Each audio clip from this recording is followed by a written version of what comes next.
guys, Romie here, so let's jump into it. This is the review for Real Housewives of New Jersey, Season 7, Episode 15. Namaste Away From Me, and that was courtesy of Jacqueline. Now, the episode starts off with Melissa and Joe going over to Teresa's house because they're going to have some family time. Melissa and Joe bring over Chinese, and here's the thing, Melania is taking it the hardest, with Joe leaving. We already know that Melania is the closest to Joe as far as personality types. They're basically the same person. Oh yeah, please like, comment, subscribe. My name is Romie. And Melania, she's acting out a little bit, but she's not acting out necessarily in the worst way, but she does do something dangerous. What happens is, she got on her quad, and she actually got on, I think, her father's quad originally, and was speeding up and down the driveway. So they freaked out, and as they should have, because they're like, wait a minute, you shouldn't be going that fast. Two, that thing is huge. If something happened to her, even with her helmet, she would still get hurt. So Joe goes out there and he talks to her. He's just like, look, certain things that your father did, let me go and do that with you, especially something like this, so that you can be safe, because I don't want anything to happen to you. And you know your father, if something happens to you in general, he's going to be very upset. He's not going to be happy, and he's going to be in there. It's going to be even worse. And Melissa is talking to Teresa, just saying how she's having a hard time kind of trying to balance it all. And it makes sense, because she can't replace Joe. They are clearly already missing their father, as they would, because they actually spent a whole year just with him, with Teresa being inside of jail. Camp. Being away. So, now we have Siggy. She's going with Dolores because Siggy and Dolores, they're playing a party. They're playing a party because Dolores finally finished her kitchen. It's beautiful, and the whole thing is, they have friends that don't really like each other, don't really mesh well together, but they're inviting everyone because it would be dumb not to. It's just silly at this point if they don't go and stand in the convictions and make sure that they have all the people that they really care about at the same party. Melissa, she's kind of freaking out because now it's time for her fashion show, and she's not going small. Well, Jackie's not there. Jackie decided, I'm actually going to go to the Bahamas. I said I may go to the Bahamas, but I'm definitely going to the Bahamas. So Melissa just has the people who work at her store, and the people she's going to invite for the show to do hair and makeup, what have you. But that's it. She's not going to have someone else that's also experienced with this to go and help her out. I'm thinking, out of the cast, well, actually, everyone else is pretty busy, so that makes sense. Jacqueline's voice for this episode was messed up the entire time. So Jacqueline's talking to Chris, and they're going to the party, but Jacqueline's over it. She's going to wear a shirt that says, Namaste Away From Me. See, the thing with stuff like that is, you already know what it is. So, going and wearing something like that, it pretty much paints a target of, oh, well, it's like, I love them, but just to make it very clear that I'm not really rocking with everyone else. My thing with Chris was that, Chris, we understand that you love your wife, but I understand you need to have her back and she's not feeling well and all of that. I don't agree with the whole concept of you just kind of agreeing with, oh yeah, she was in the right. I understand that you're not saying that she was 100% right, but to make her feel like, they're just crazy, they don't have your back, her friends aren't her friends, no, that's not the case. Jacqueline was doing too much, and that needs to be discussed. It needs to be discussed, and this shouldn't be something that's discussed off cameras, because that's not reality. You need to have the same reality talk that you had with her when she was going through it with Ashley, and you told her the truth then, and things were bad then as well. So come on now. Dolores, she's getting ready for her party, and Siggy's the first one to come over, and she's helping out, just kind of rearranging one or two things. But like I said, Dolores' house is beautiful, and the important thing for Dolores was that even though it was over budget, even though I think the timing of it all was later than what she thought. She got it done. It looks great, and it's a big stepping stone because she talked with her son Frankie, and Frankie told her that his dad was like, nope, she's not going to do it. She's not going to complete it. And that speaks volumes, regardless of how, the personality of, yeah, she's not going to do it, because that's how they kind of, talk and mess around with each other. But he was serious. So it's good that Dolores was able to do so for herself and to prove it to herself, prove it to her mom, and to everyone. And of course, they're admiring, I believe it was her grandmother who was there and who's an older woman, and everything that she's lived through, all the wars, like everything. And Melissa's coming over there, but Teresa can't make it. Teresa is going to be with the kids because Joe's going to be calling, so of course she's going to be there for that. Kim D was there. Why Kim D was there? I'm not really sure. I know that they're all friends, but it is what it is. So I guess it was a good thing that Teresa didn't come. Jacqueline did show up, and her voice was still going, so Jacqueline really wasn't feeling well at that time. When Melissa comes in, they give her this look of, Melissa's just like, yeah, I'm not going to go there and fake the funk. I'm going to stay in the kitchen, be cool with them. Rosie comes there. She comes with her girlfriend. Kathy's there with Richie, and Richie is still talking about the whole, oh, Jesus. Richie and Joe, they just have a coming to Jesus moment, and they're just like, I love you. You say what you say. I say what I say. It is what it is. We know Richie, says a lot of slick, sometimes gross, inappropriate stuff. So I guess if you have to be family, if you're going to be family with them, you just have to accept it for what it is, even with the whole joking around with, oh, let's have a foursome thing, ha ha ha, but because, that's how it comes off.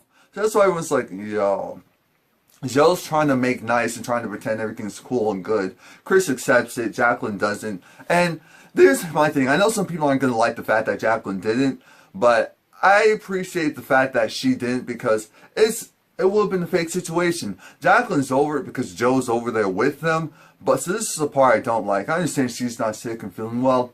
So she decides, okay, I'm going to wait in the car. I'm not feeling too good. Chris should have just left.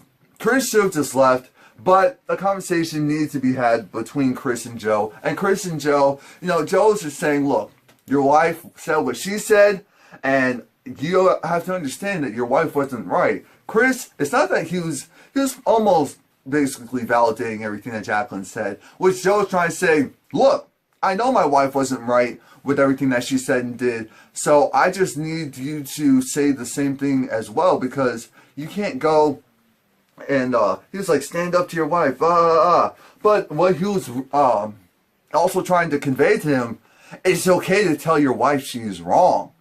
That's what I feel like Joe was trying to say the whole time. And of course, Jacqueline was beeping the horn. I'm thinking, okay, that's kind of funny, because that is a realistic couple thing where it's just like, hello, it's time to go.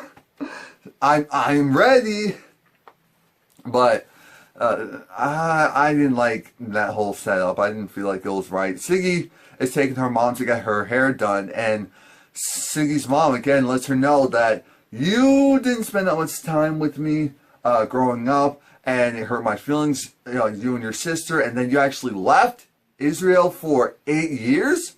For 8 years, and so I had to deal with that, and they never really talked about it, and her mom was, of course, like, 8 years of me not seeing your grandchildren, 8 years of not knowing how my daughter was really doing, because she stayed away, and it was basically like minimum contact.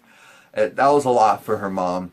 And Siggy said, it's hard for me to see you sometimes, and it shouldn't be, and it makes me sad to see you sometimes, because you always do for others, and you don't do for yourself, and it makes me sad. And I was just like, okay, this is a real, daughter, mother moment. So they're just like, all right, each week I'm going to come and we're going to get your hair done. We're going to have basically a girls' day, mother-daughter day. I think she said she's going to get her other sister to come as well, or her daughter. So I was like, that's nice. Teresa is going through it the most. So they're cleaning out the garage, and there are certain things that Joe did with Melania that Teresa wasn't able to really know about because she was at camp.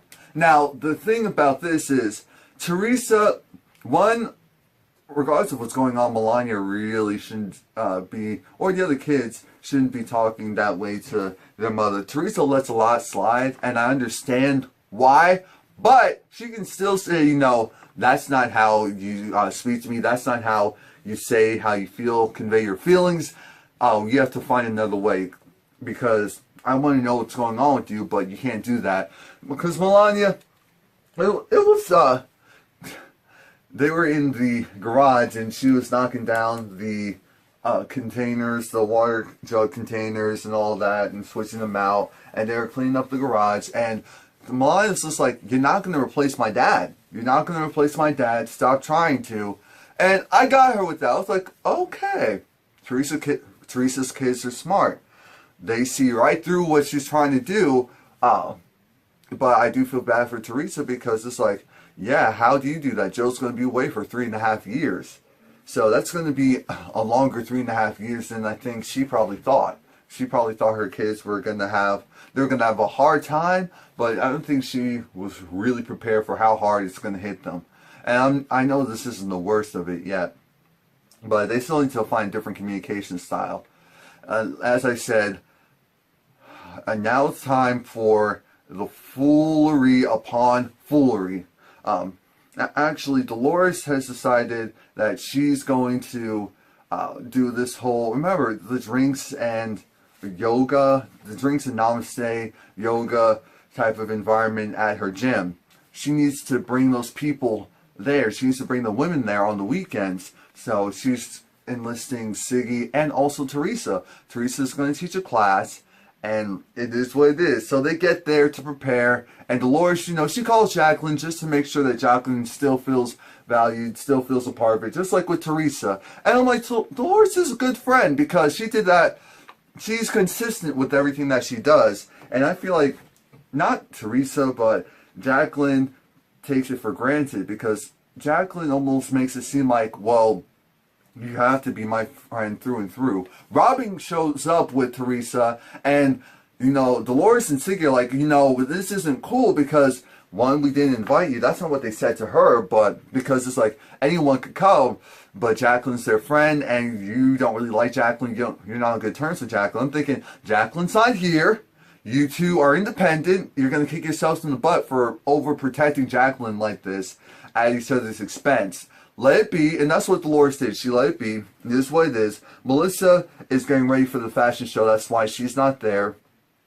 And Joe is right there with her, I guess, being supportive-ish. But it's like, come here and, shave my back.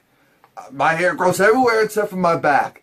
And Joe, again, he's not really taking this as seriously as he should, only because this is Melissa's thing. Now we see Dolores's partner, and he's, watching the ladies do yoga and all of that. And Teresa's doing a good job, because Teresa, I guess, is going to go and get her certification. I'm like, okay, another job, absolutely needed, go for it.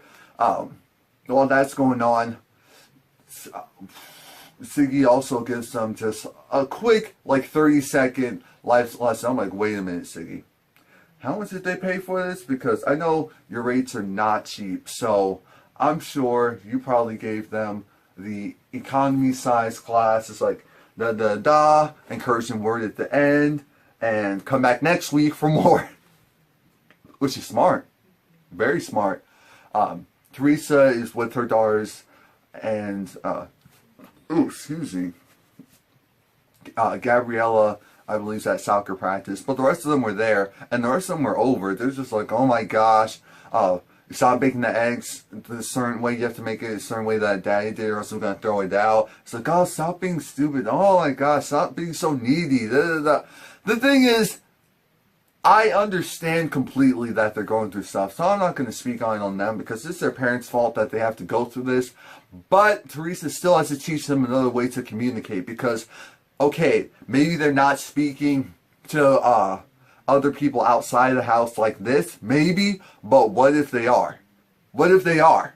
And that's not okay regardless of what you're going through. You still have to be able to partially handle it a certain way or say, I need a moment to myself. Because that's what I think we're all afraid of. It's like, Lord, what if they come at this attitude at the wrong person and then get their feelings really hurt? Melissa's getting ready. Joe is getting the kids ready to take them over there. This is where we find out Dolores, she had a conversation with Siggy in the car, and Siggy driving, Jesus. But Dolores lets Siggy know, I'm done with Jacqueline right now because I had a conversation with Jacqueline. I called Jacqueline to make sure that she felt included, even though I knew that she wasn't going to be at my thing for the gym, which was a success, by the way. Thank you for being there. And she goes and insinuates that I'm not a good friend and that I don't have her back and this and that. And we know what it is. When we saw the flyer, it was obvious that Jacqueline felt a certain way, that Teresa's face was still on there, because this was from a while ago. Teresa's face was on there, and also Siggy's face was on there, but not Jacqueline. Was it petty? Yes. Especially since Jacqueline didn't have anything in particular that she was going to be bringing to the table. She was more so there as a supporting friend, so I think that's why it was done. It wasn't done. Could she even put her on the flyer as well? Something kooky, just so that people could see her name's on there? Yes, but the fact that Jacqueline is trying to curse her out and say that she's not a bad friend, doesn't have her back, is ridiculous. And so when Dolores said, you know what, F you, bleep this, bleep that, I wasn't mad at her, because Jacqueline does this to people all the time. It almost feels like you have to go and kiss her butt for Jacqueline to be cool with you. Go kiss her butt, have her back 150% through anything and everything. And I'm sure Chris is going to say, well, if they were really your friends. I'm thinking, no. If you were really their friends, that's how it really is. That's it. Next week is the season finale. We'll see how that goes. Please like, comment, subscribe. Come back next week.